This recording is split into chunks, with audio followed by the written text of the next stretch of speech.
Tengo un público muy educado, como no se podía esperar, no se podía saber, ¿verdad? Como no se podía esperar de otra manera en un medio en el que hablo de Agostino Nifo, de Nebrija, de Cicerón o de Erasmo.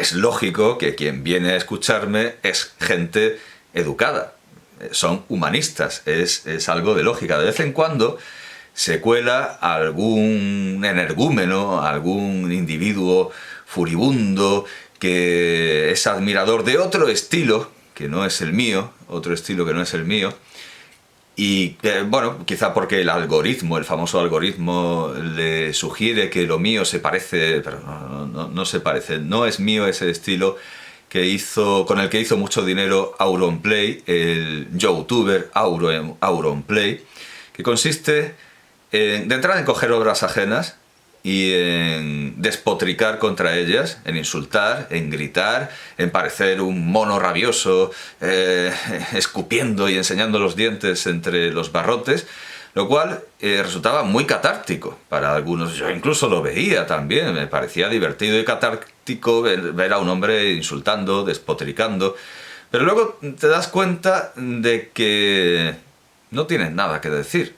Y eso pasa en otros canales, en otros canales de expositores de materia filosófica o literaria o artística. No tienen nada que decir, solo despotrican. Y cuando la ruleta de los insultos se agota y no tienen una tan rica como la del Capitán Haddock de Tintin o de Tintín de Hergé, la cosa pierde todo el interés. Y ahí no hay nada que rascar y ya es perder el tiempo, es ver a alguien que se está repitiendo una y otra vez y no tiene nada que decir, siempre dice lo mismo. En el caso de las bravatas más profundas, más culturetas, pues cosas del género, Lutero tiene la culpa de todo, los capitalistas tienen la culpa de todo, todo es propaganda contra el presidente Mao, contra la memoria del presidente Mao, contra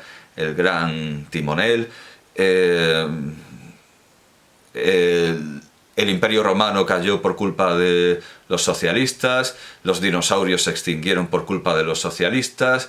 Ese tipo de monotemas, ¿verdad? Está el monotema de el mercado lo resuelve todo y hay que acabar con el Estado y el mercado lo resuelve todo, o bien Lutero y los extranjeros tienen la culpa de todo, los extranjeros tienen, los anglos, además los anglos, ¿verdad? Los anglosajones tienen, que ya no se odia tanto a los franceses, ya no se odia tanto a los franceses, son los anglosajones, porque son los anglosajones quienes han tenido más éxito, por lo tanto es normal que se les envidie más. Están quienes odian a los socialistas, quienes odian a su vez o en contra a los liberales, están quienes odian a los extranjeros, y son monotemas y no salen de ahí, no salen de ahí. Hispanidad de España o mercado, libre mercado, y no saben hacer nada más en la vida. Lo único que hacen es repetir esas consignas les dan una manzana liberal o manzana socialista. Todo lo interpretan en esa clave. El David de Miguel Ángel, el David socialista, David capitalista, o sea, en fin, bueno, pues como digo, tengo un público muy educado, salvo esta gente que se ha confundido y no sabe que aquí no damos de eso. Y nadie me ha reprochado que criticara la película de 7 horas y media de Bél Attard en una conferencia o en un discurso, en unas clases, porque en el fondo son clases pensadas para mi asignatura de literatura universal, pero mis alumnos no las van a ver, la mayoría. Si las ve alguno será después de haber sido alumno, probablemente, o incluso antes, quizá, pero no durante, porque además hay otras cosas que hacer. Bueno, pues alguien me reprochará que critique a Bél Attard por haber hecho una película de 7 horas y media, y lo haga en una conferencia de 9 horas, lo haga en una disertación de 9 horas sobre William Shakespeare. Y naturalmente ahí hay una clarísima contradicción. Además, yo que soy tan anticomunista, porque claro, naturalmente también soy antifascista y antitotalitario en general y anti que no me dejen hacer lo que me dé la gana, y que me digan lo que soy yo, que yo soy pueblo, yo soy Estado, yo que soy tan anticomunista, al final he superado todos los récords, todas las marcas de los líderes comunistas, porque yo pregunté a una persona extremadamente bien informada, podría ser como el Ladañi de Iberoamérica, el Ladañi en cuestiones iberoamericanas. Le pregunté que me dijera cuál era el líder comunista de Iberoamérica con discursos más largos. Y no fue Fidel Castro, que se hizo famoso, Castro es famoso, no necesita hacerse famoso, es famoso, pero es famoso algo que hizo Castro cuando en la ONU tenían todos un tiempo limitado para hablar, creo que 15 minutos, incluso menos, 5 minutos, Fidel Castro sacó un pañuelo y tapó el piloto rojo que debía decir cuándo se tenía que callar. A Chávez se lo dijo el anterior rey, el ex-rey, que es el término medieval, el término tradicional, ex-rey, los reyes que dejan de serlo, bien por voluntad propia o porque los depongan o porque invadan su reino. Los reyes en las crónicas castellanas que han dejado de serlo siempre han sido ex-reyes, y así tenemos el ex-rey, por ejemplo, León de Armenia, o claro que es el ex-rey más notable, son ex-reyes. Eso de rey emérito es un calco de la jerarquía eclesiástica y universitaria que no ha lugar en la corona. El rey que deja de ser rey es ex-rey, no rey emérito. Al final se convierte hasta en un mote injurioso, eso de el emérito, no, el ex-rey. El ex-rey don Juan Carlos I tuvo que decirle hizo de piloto rojo para Chávez y le dijo que se callara, algo que tuvieron muy a gala los bolivarianos. Sacaron un libro en la editorial Chalaparta, la editorial proetarra Chalaparta, que se llamaba O ¿por qué no te callas? O algo así. Bueno, no me callo porque no me sale. Bueno, en fin, que tuvieron muy a gala lo de que no se callara Chávez. Pero Chávez tampoco es el que ha dado discursos más largos. Bueno, a ver, lo que se sabe en tiempos modernos, a lo mejor Fidel Castro ha ido a una aldea y se ha explayado 10 horas, pero en tiempos modernos quien hacía discursos más largos por regla general resultó ser Evo Morales, con discursos de unas 7 horas, discursos de 7 horas con gente impávida, escuchando, arrobados, con una educación que es ya casi patológica, ya no es la de mis oyentes, que es mucha, sino ya es una educación que entra en lo paranormal. Bueno, pues como digo, como mis oyentes son muy, muy educados, no me han hecho notar que he excedido a Evo Morales, aunque me queda el consuelo de que no he excedido al último líder de la izquierda, al último símbolo, que es, lo tengo aquí en un artículo de eldiario.es, el diputado chileno que habló durante 15 horas, para lograr el impeachment. Esto es muy propio de la izquierda anticapitalista, antiimperialista, anti-Estados Unidos, hablar en inglés, cuando tendría que decir recusación o proceso de repetundis o lo que sea, pero no impeachment. Pero bueno, como son antiamericanos, como son antiimperialistas, dicen impeachment. Plenamente lógico. Contra Piñera. Por cierto, no tiene un pasado ejemplar, desde luego. Bueno, pues este diputado, Jaime Naranjo, habló 15 horas en plan Jimmy Stewart, en plan James Stewart, en Caballero sin espada, que es como se tradujo. El título original es Mr. Smith va a Washington, Mr. Smith goes to Washington, pero bueno, se basa en una novela de la que el título español es un híbrido, porque era The Gentleman from Montana, de Louis R. Foster. Así que lo de caballero sí estaba en la novela, se puso en la película. Bueno, pues eso, lo mismo, solo que Mr. Smith lo hacía por la democracia y este diputado lo hacía para subvertir el orden democrático chileno y, bueno, introducir una constituyente que acabe con todo y arrase con todo. Bueno, pues me queda ese consuelo. No he hablado 15 horas, pero he hablado 9 horas. Está está cerca de... Además es que supero a Evo Morales y supero a Fidel Castro. No, no me está bien hacer esto, no me está bien hablar tanto tiempo, aunque el asunto lo merezca, como lo merece Shakespeare. Se puede entender, por supuesto, como un ciclo de clases, como... Claro, mis alumnos tienen 2 horas semanales telemáticas. Yo podría mandarles estas lecciones y claro, si son 9 horas, pues en 5, descansando, ¿verdad? En cinco semanas habrían visto Shakespeare a distancia, pero no, no es sensato. Esto no lo he hecho para obligar a verlo, lo he hecho para decir, si quieren más sobre Shakespeare, yo les voy a poner, si puedo, si lo encuentro legalmente, yo les voy a poner el Macbeth de Orson Welles, y luego ya si quieren saber más sobre... Pero claro, primero que conozcan una obra y que conozcan a Shakespeare en persona. Que no se lo cuenten, que no les digan las obras de Shakespeare se caracterizan por 1, 2 y se aprenden eso de memoria. Eso no, que vean, aunque seas una sola obra de Shakespeare, pero aunque sea, que vean una obra de Shakespeare en lugar de tragarse un fárrago de basura sobre Shakespeare, que vean a Shakespeare himself, por sí mismo, por la obra misma.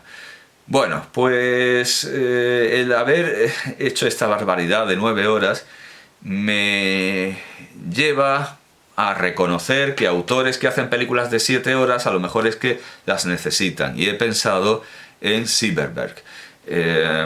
Me enteré de la existencia de Hitler, una película sobre Alemania. No me acuerdo muy bien por qué, la verdad. No me acuerdo muy bien por qué. Pero no estaba haciendo búsquedas sobre Hitler, eso seguro. Estaba buscando otras cosas. Y me llamó la atención la manera en la que presentaban la película en Amazon. Claro, estaría buscando películas en Amazon y Hitler, una película sobre Alemania. Bueno, y la anunciaban de una manera entusiasta. Película de 7 horas y media con efectos de luz y marionetas sobre Adolf Hitler. Y claro, me quedé 7 horas y media. Bueno, pero es con marionetas. Y por ahí me interesó, claro, una película con marionetas a mí siempre me interesa. Pero aún así dije, hombre, es que 7 horas, mejor me compro el libro. No me compré el guión de Hitler, una película sobre Alemania, porque está muy caro, pero me compré este libro, el libro de cine de Silverberg's Filmbuch, de la colección, vamos, de la editorial Fischer, serie Fischer Cine. Me pareció un libro muy completo, contiene la estética fílmica, que básicamente es wagneriana, es un calco, es una adaptación al cine de la estética de Wagner, de la obra total, pues es una pura adaptación de Wagner a la obra, ¿qué es esto, no? 2007, no, un segundo. Ah, sí, vale.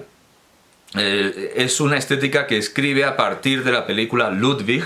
Ludwig se refiere a Luis II de Baviera como el protagonista y el título también de la película de Visconti. Bueno, con el que tiene bastante en común más allá de los temas, del estilo, también lo ideológico, creo que tiene una conexión con Visconti. Que es aparentar algo para hacer todo lo contrario con entera libertad. Visconti era un comunista que en realidad era un señor feudal que ponía la bandera en su castillo y se lo dejaban hacer porque era comunista. Y esta obra, Hitler contra Alemania, es contra Hitler. Bueno, diría Silverberg. En general, sí, casi toda. En parte, es como lo de la vida de Brian, como la vida de Brian de los Monty Python. ¿Un soldado romano te violó? Bueno, al principio sí. Hitler, una película sobre Alemania, será una película contra Hitler, ¿no? Bueno, al principio sí. Es lo que se puede decir de Hitler, una película sobre Alemania. Bueno, pues su estética es plenamente wagneriana. Es que, claro, al final estas cosas resultan un poco sospechosas, ¿no? Es wagneriano, es... Film als Musik der Zukunft. Música, el film como la música del futuro. Por cierto, una gran polémica que hubo en torno a Silverberg fue por su película, que sí está recogida en este libro de cine, fue por su película vamos a ver, Winifred, que ahora mismo no sabría encontrar, porque más o menos va por orden cronológico. Por cierto, aquí Hitler, una película sobre Alemania, no está, porque no la había hecho todavía, pero sí está la idea general, sí están unas cuantas líneas, casi como un poema, que resume el texto, resume la idea de la película. Caramba, pues una película de 7 horas que cabe en media página y un poco de otra. Caramba, por eso sí que merecería la pena comprarse el libro. Bueno, sobre esta película, noticias sobre Winifred Wagner.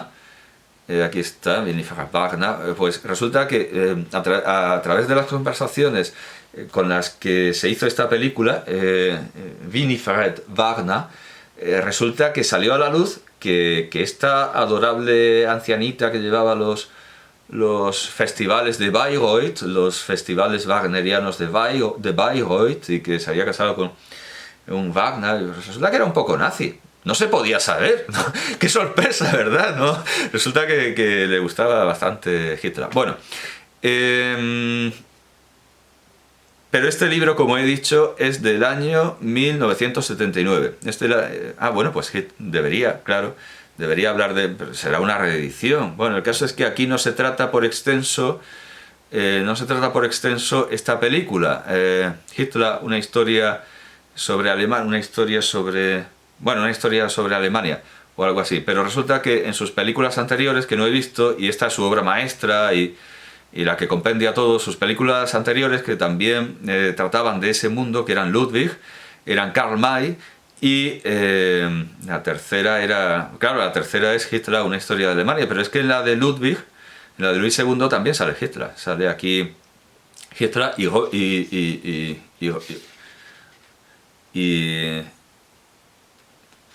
Albtraum, Ludwig... sí, con Röhm. Sale Hitler y Röhm, aunque Röhm aparece tapado. Voy a tapar la esvástica, porque esto de los algoritmos, voy a tapar la esvástica y la propia edición se encarga de tapar la cara de Röhm, porque es que ha cogido en el pliegue, bueno, que Hitler y Röhm aparecían como lacayos en Luis II de Baviera, como representantes de ese mundo. Bueno, en este libro aparecen casi todas sus películas anteriores. Sobre una de ellas, San Domingo, sobre una de ellas se nos dice que se la prohibieron, no sé si 5 años, no me acuerdo. Aquí está, Sex Business Made in Passing, en 1969, que en Francia se la detuvieron, se la pararon y no la expusieron. Dice, en Alemania hubo alabanzas, pero en Francia... aquí está. 5 años. Se la tuvieron prohibida 5 años en París porque pensaban que era una película porno. Para que te prohíban... bueno, claro, la película es del 69. Muy propio. La película es del año 69 y en Francia se la prohibieron 5 años, claro, a partir del 69, porque les parecía todo eso muy, muy porno, incluso porno filosofía, dicen. Para que te prohíban algo en Francia, bien guarra tiene que ser la película. Bueno, pues de hecho sí, enseñaría aquí una escena de una señora en cueros con una vaca. Bueno, en fin, que luego también viene un diccionario de críticas, muy poco útil, porque es un diccionario de palabras empleadas por la crítica sin contexto. Por ejemplo, aquí está böse, malo, dedicado a la película Ludwig, escuchado en Berlín en el 72. Malo es también la película de Silverberg, Ludwig, pero claro, no hay contexto y tampoco se nos dice que es lo otro a lo que se equipara Ludwig. Luego hay una colección, eso sí, de críticas,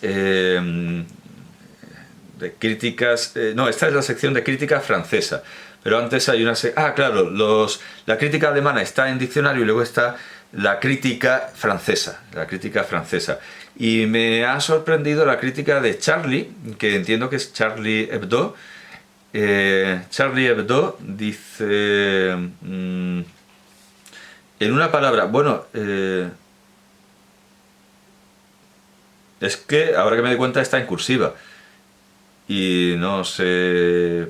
Ah, bueno, porque lo subraya. Con una palabra. Hay que ver, más que una vez, dos veces. Esta película se refiere a Ludwig. Esta película, que es una de las películas más hermosas que ha hecho el cine alemán desde que Fritz Lang dejó de hacer sus películas americanas. Supongo que es Charlie Hebdo, en 1973. Bueno, pues esto, bien, está muy bien, tiene muchas fotos, crítica descontextualizada, las bravatas críticas de Silverberg, pero claro, no hay una interpretación de la película Hitler, una historia de Alemania, que es la que me interesa porque dura 7 horas y media, como Satan Tango de Bélatar, bueno, hay que decir que yo he empezado a ver la película por esto de las marionetas y me parece que es una película que sí tiene algo que decir, pero que más que una película es una especie de... Bueno, podría ser una serie documental, sí, podría ser. Es una mezcla entre audiolibro, serie documental y función de teatro de Albert Boadella, de Joglars. De hecho, en muchos momentos podrían estar perfectamente en una obra de Joglars, de Albert Boadella, y además las obras de Boadella son anteriores. Es ese estilo de teatro que triunfaba en los 70, en donde nos ofrecen un ejercicio de escuela de teatro y uno se queda pensando, bueno, muy bien, esto para un alumno de teatro pues le puede gustar, pero para un espectador que quiere que le cuenten una historia, esto a lo mejor está un poco fuera de contexto, o está bien en un contexto que no sea de 7 horas. Pero vamos, esto de los directores alemanes que hacen obras de 7, 10 horas también es algo muy común, ¿no? No es solo Silverberg el que empieza a hacerlo. De todas maneras, la película está llena de contenido, es muy ilustrativa, muy culta, caramba, empieza citando el Muspili, con eso ya me gana, o sea, empieza citando ese libro rarísimo que es el Muspili, con esa palabra rarísima también con la que empieza, que es el Muspili, que es un apax, un hapax legómeno, Muspili. Bueno, pues es como un audiolibro, dice muchas cosas y tiene ilustraciones teatrales, es ante todo una obra de teatro, Silverberg es un hombre de teatro, al estilo de Joglars, o sea que sí me parece que a veces hacen falta 7 horas para contar algo. Pero no es del todo el caso de Hitler, una historia de Alemania. De hecho, por cierto, tengo que decir que la he visto en YouTube. He empezado a verla en YouTube porque no he terminado. O sea, no la he terminado. He empezado a verla en YouTube como un material salvado de Zoo Woman, esa gran página por la que va a ser juzgado después de haber sido detenido en su casa por antidisturbios el autor de La Filmoteca Maldita, por denuncia del propietario de Flixolé. Acuérdense, hay que boicotear Flixolé, quiero decir, no hay que suscribirse, no llamo a un boicot violento, Dios me libre, no, llamo a la libertad de mercado y llamo a que Flixolé deje de ser un negocio para este productor y amigo de Teodoro Obiang Nguema y se dedique a otras cosas que no sean denunciar a quienes recopilan películas como Hitler, una historia de Alemania. Aunque claro, entonces vendría otro que lo denunciara por tener una película sobre Hitler. En fin, aquí los motivos de denuncia se suceden uno detrás de otro.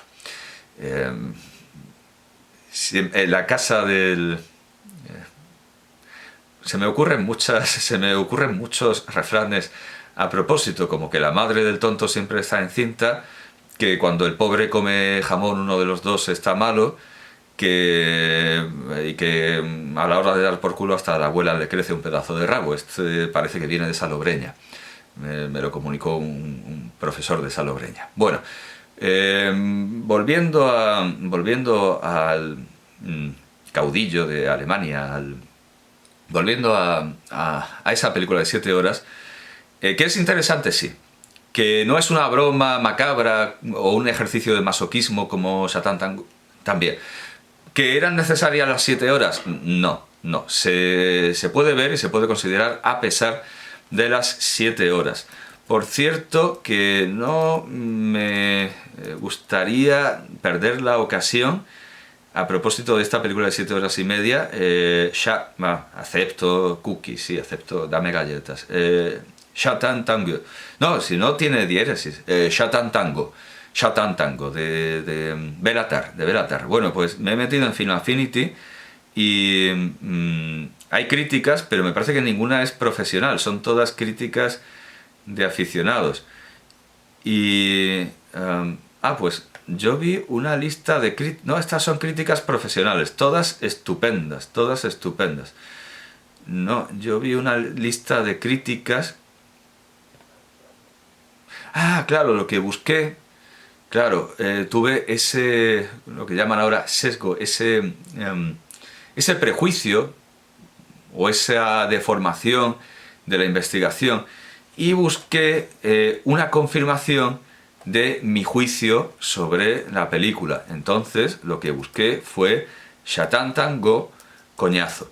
Y entonces sí me salen las críticas de Shatan Tango, de eso es, las críticas de Shatan Tango en Film Affinity, buscando ahí mi sesgo de confirmación, como llaman ahora, o sería un sesgo, traducido del inglés, es que sesgo existe, por supuesto, en español, un sesgo, un corte de ese pie cojea, está cortado por ese patrón, bueno, pero la palabra adecuada sería falacia, la falacia de la confirmación. Entonces yo busco una confirmación de mi juicio sobre Shatan Tango, es decir, sobre el tango de Satán, supongo, es Shatan Tango. Bueno, quiero ver gente que esté conmigo de acuerdo en que eso es un coñazo insufrible. Entonces, en estas críticas, hay críticas con estos títulos y estas notas. 8. El diablo y la botella. Pero luego dice que no, que está muy bien. 7. Seducción y tortura a partes iguales. Aquí queda claro que todos los que han visto la película y le ponen un 10 han sufrido viéndola. Estaban al borde de la exasperación, la desesperación, el suicidio. Todos han sufrido. Por eso digo que es un acto masoquista. 7. Seducción y tortura a partes iguales. Definición de masoquismo. 5. La paja más larga del mundo. En la Filmo, of course, pero le da un 5. 8. Todo el tiempo del mundo. 10. Tremenda y fascinante. 6. En un posible mundo alternativo, así habría sido el mundo del cine bajo la... Vaya, este es un admirador que se extiende, así que vamos a tener que ver.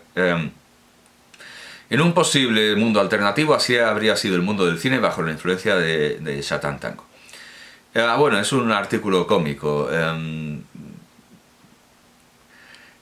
Como por cierto, hay en YouTube un vídeo de cómo sería el episodio del... porque eso sí que podría ser un episodio dentro de un capítulo. El episodio de los jamones al vapor, gambones al vapor, steamed clams, perdón, del superintendente Chalmers y el director Seymour Skinner. Skinner por Burrus, Skinner. Rambo 2, Acorralado. Si quieres sobrevivir a 7 horas de películas sobre campesinos húngaros, conviértete en campesino húngaro. El sexto sentido. En ocasiones veo películas de Béla Tarr. Alta fidelidad. ¿Esa es de Nick Hornby? ¿Quiere una película de Béla Tarr para su hija? ¿Es que su hija está en coma? Pulp Fiction. ¿Sabes cómo le dicen al guiso de carne con patatas de toda la vida en húngaro? No le dicen ragut. Eso es en Italia, zoquete. Entonces, ¿cómo la llaman? La llaman goulash, pero Hungría no tiene salida al mar. ¿Y qué tienen que ver las churras? Bueno, en fin, no todo podía ser bueno. Recomiendo ver ese capítulo de Los Simpsons, dirigido por Béla Tarr, que tiene un inicio fascinante, genial. Llega el superintendente Chalmers, todo está en blanco y negro, por supuesto, va a llamar a la puerta y el fotograma se queda así por un tiempo indefinido y no acaba de llamar. 9. Rock and Roll is Dead. 9 también, por fin. 10. Bien tan tango. 10.